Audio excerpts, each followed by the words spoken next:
picking up where we left off. So your left leg is in front, right leg is hugged to your chest, left hand is going to go behind you, and you're just going to bring your right arm around. You can kind of tuck it behind you, or you can just hold on to your left knee, lift yourself up, and twist. And the twist should come from the solar plexus up, so you don't really want to twist too much in your lumbar spine.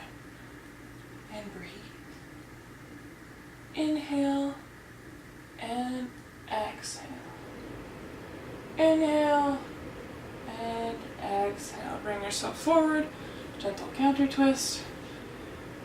Now bring your right leg out, left leg in, hug it to your chest, right hand goes behind, and you can grab with your left hand onto your right thigh, lift yourself up, and twist.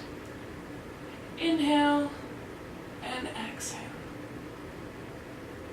Inhale and exhale.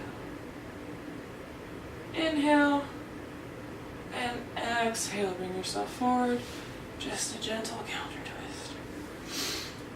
Do just a few forward folds, and then you can go into corpse pose and relax and hold on to corpse pose for about 10 minutes, just to let the practice sink in, let yourself sink into the floor. I'm just running out of recording time, that's all. So first you're going to draw your right leg into your left thigh, so your foot is in your left thigh, kind of like when we were doing tree pose. I'm going to lift up, and then fold yourselves forward. Now if your back rounds, that's just fine, because that means you're getting some stretching into those back muscles that you just worked when you were doing your back bends. Now if all you do is hang out here, feel free, but just let your head hang. Make sure you get a stretch in those back muscles. If you want to walk your hands down your feet, grab on, or down your leg, grab onto your feet, go right ahead. You can press your forehead into your knee if you like. It's all up to you. And exhale. Inhale, bring yourself up. Exhale, switch legs. Inhale, sit tall. And exhale, forward fold. And like I said, hang out wherever you need to, just as long as you feel the stretch. Let your head hang down and relax.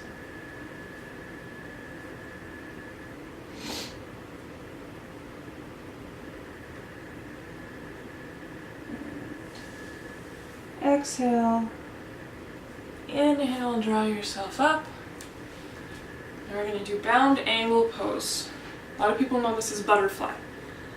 So you're going to bring your feet together, and if you need to have pillows or bolsters or something underneath these legs, feel free. Go ahead and grab them. Just pause the video, grab them, and come back. If not, if you're comfortable, excellent. You're going to grab onto the soles of your feet, and you're actually going to open them like a book, and that's going to help open up those hip muscles and actually stretch a lot of those hip flexors as well. And then you're just going to fold forward. If you're sitting up straight and that's as far as your forward fold goes, cool.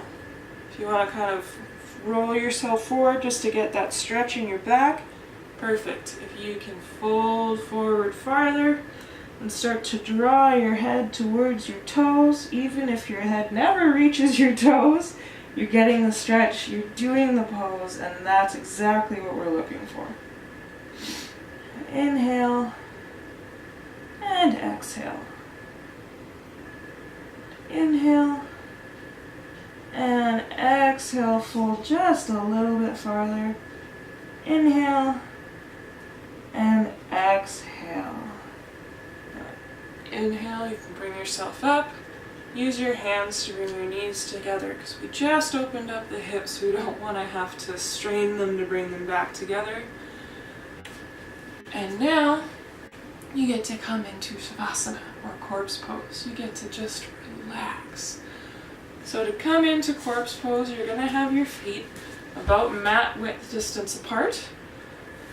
And you're going to kind of what we call windshield wiper. So you're just going to flip your feet back and forth nice and loosey-goosey to kind of reset the hips a little bit. And then you're just going to let them fall open however open they need to be. So a lot of people, when they sit, their feet kind of come out like this a little bit, and that's fine. And you're going to come down onto your mat. You're going to have your hands about mat width distance apart as well, with your palms facing towards the sky. And you're just going to relax into the floor. If this puts pressure on your lower back, feel free to go grab some pillows, roll up some blankets, and place them underneath your knees. That'll actually lengthen the spine a little bit and decrease the pressure on your lower back. If you find that your shoulders are uncomfortable or something, feel free to get some extra cushioning in there so that you can just sink into the floor. If you feel like you're going to be cold, grab a blanket.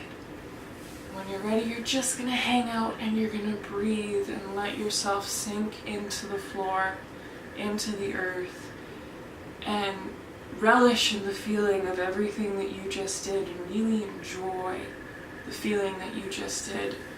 And any spots that are still tight, inhale through the nose and send the breath to that spot. Think about expanding that space that is tight, that is sore, that is painful whenever you inhale. And as you exhale, think about releasing that tension out into the universe. The universe will take care of it. You don't have to hold on to it anymore. So really enjoy these moments in Shavasana. When you're ready, stay in there for about 10 minutes, but if you have to set a timer, that's fine. But once your 10 minutes is up, when you're ready, just come up to a seated position. You can sit cross-legged, you can sit on your knees, whatever's going to be comfortable for you. And I will say this to you now. Thank you for joining me. And namaste, if you don't know, it means I bow to you, but not in a subservient way. It's me, the inner spark that is me, sees the inner spark that is in you, that is you, inside of this beautiful thing we call a body, our vehicle to experience the world. And I show you love and I show you respect. And it's a beautiful give and take kind of relationship in which we are yoked as one, because yoga means yoking or union. So, thank you for joining me. Namaste.